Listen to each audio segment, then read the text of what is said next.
Mind reading, in the sense of knowing what someone is thinking, isn't an exact science, but there are many psychological techniques that can help you understand and predict a person's thoughts, feelings, and actions. Psychologists study behaviors, body language, and subtle cues to better understand what's going on inside someone's mind. Here are 10 psychology techniques that can help you read someone's mind, or at least get closer to understanding their thoughts and feelings. 1. Observation of body language. Body language is one of the clearest windows into someone's thoughts. People often communicate more with their bodies than with words. Facial expressions, gestures, posture, and even eye movements give clues about a person's emotions and intentions. For example, when someone crosses their arms, it may indicate that they are feeling defensive or closed off. On the other hand, open arms and a relaxed posture suggest openness and comfort. How to apply this? Look at their posture. Are they leaning forward, showing interest, or leaning back, indicating distance or discomfort? Watch their eyes. Direct eye contact often signals confidence or honesty, while avoiding eye contact may suggest discomfort or avoidance. Notice their gestures. People who are comfortable will often use open, expansive gestures, while those who are tense may fidget or make smaller, more constrained movements. 2. Mirroring. Mirroring is a subconscious behavior in which one person mimics the body language, gestures, or tone of the other. When people are in sync or feel connected, they often begin to mirror each other's behaviors without even realizing it. If someone is mirroring your actions, it can be a strong sign that they feel comfortable with you, and it indicates they are likely to be thinking similar thoughts or emotions. How to apply this? Mirror their movements. Subtly mimic their body language or gestures to create a sense of rapport.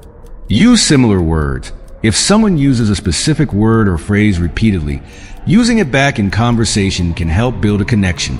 Reflect their emotions. If they seem excited, reflect that excitement in your tone. If they are calm, match that calmness. 3. Reading microexpressions. Microexpressions are very brief, involuntary facial expressions that reveal true emotions, even if someone is trying to hide them.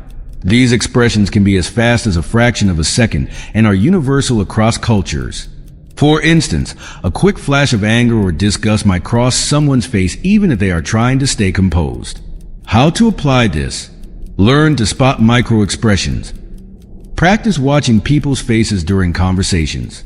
Even if their face seems neutral, you may catch fleeting expressions that reveal what they're really feeling. Know the basic emotions. There are 7 universal microexpressions: happiness, sadness, anger, fear, disgust, surprise, and contempt. By learning to recognize these, you can better understand what someone is feeling in the moment. 4. Understanding verbal cues. What someone says and how they say it can reveal a lot about their thoughts. The tone of voice, word choice, and speech patterns provide insight into what a person is really thinking. For example, hesitations, frequent pauses, or changing the subject might indicate discomfort or a desire to avoid a topic. How to apply this? Pay attention to their tone. A higher pitched or shaky voice might suggest nervousness or anxiety, while a calm, steady tone conveys confidence. Listen for patterns. If someone keeps returning to a particular topic, it may be because it's on their mind, even if they're not directly saying it. Notice contradictions. If what they're saying doesn't match their body language, they say they're fine but seem tense, it may mean they're not being entirely honest about their feelings. 5. Cold reading. Cold reading is a technique used by mentalists and psychics to gain information about a person without them realizing it.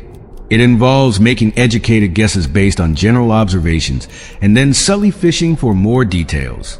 By paying attention to how the person reacts, you can refine your guesses and seem as though you know more than you do. How to apply this? Start with general statements. Make broad observations that could apply to many people, like, "You seem like you've been stressed recently," or "You're a hard worker, aren't you?" Watch how they respond. Read their reactions. If they agree, you can dig deeper and make more specific guesses. If they disagree, adjust your approach based on their body language and verbal cues. Use feedback. When they react to something you say, use it as feedback to refine your understanding of their thoughts and feelings. 6. Pacing and leading.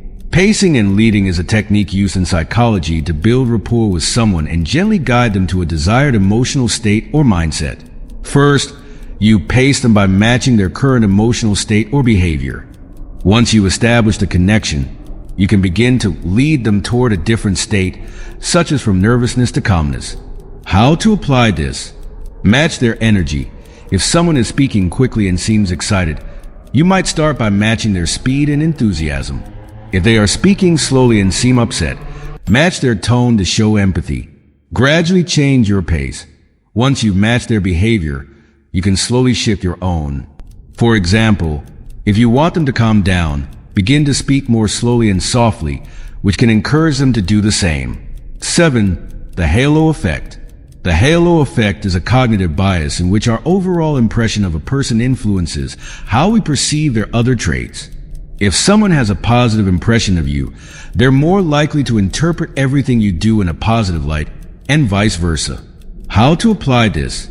Create a strong first impression. People tend to stick to their initial judgments, so making a positive first impression can shape how they perceive everything else about you. Be aware of your own biases. If you notice that you have a strong positive or negative impression of someone, try to step back and evaluate whether your judgment of them is being influenced by the halo effect. Leverage positive traits. If someone sees you as kind or competent, they may be more likely to trust your opinions or follow your lead, even in unrelated areas. 8. Priming. Priming is a psychological phenomenon where exposure to one stimulus influences the response to another. For example, if you hear the word yellow, you're more likely to think of bananas and other objects. In conversations, you can use priming to subtly guide someone's thoughts in a particular direction. How to apply this? Introduce ideas subtly. If you want someone to think about a specific topic, you can casually mention related ideas earlier in the conversation. For example, if you want to discuss travel, you might start by mentioning a recent vacation or a news story about a popular destination. Planned emotional cues. If you want to evoke a certain emotion, use words or phrases that are associated with that feeling. For instance, words like relax or peaceful can help someone feel more at ease. 9. The power of silence.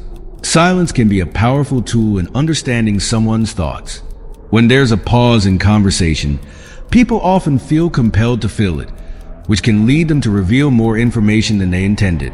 Silence can also give you time to observe their body language and expressions more closely. How to apply this? Use strategic pauses. After asking a question, resist the urge to fill the silence. Let the other person speak first, and they may share more than they originally planned. Observe during silence. When someone stops talking, take that time to observe their body language and facial expressions.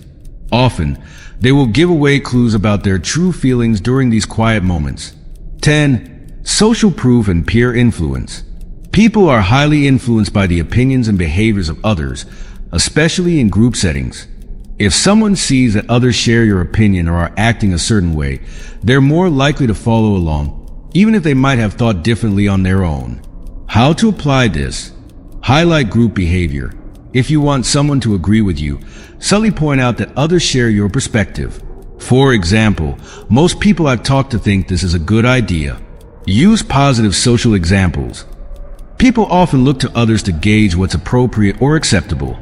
If you want to influence someone's thinking, mention how someone they admire behaves or thinks. Conclusion. While it's impossible to truly read someone's mind, these psychological techniques can help you better understand their thoughts and feelings. By paying attention to body language, facial expressions, verbal cues, and social context, you can gather a lot of information about what someone might be thinking. Remember, it's about observation and empathy, not manipulation. These techniques work best when used with good intentions to build connections and improve communication.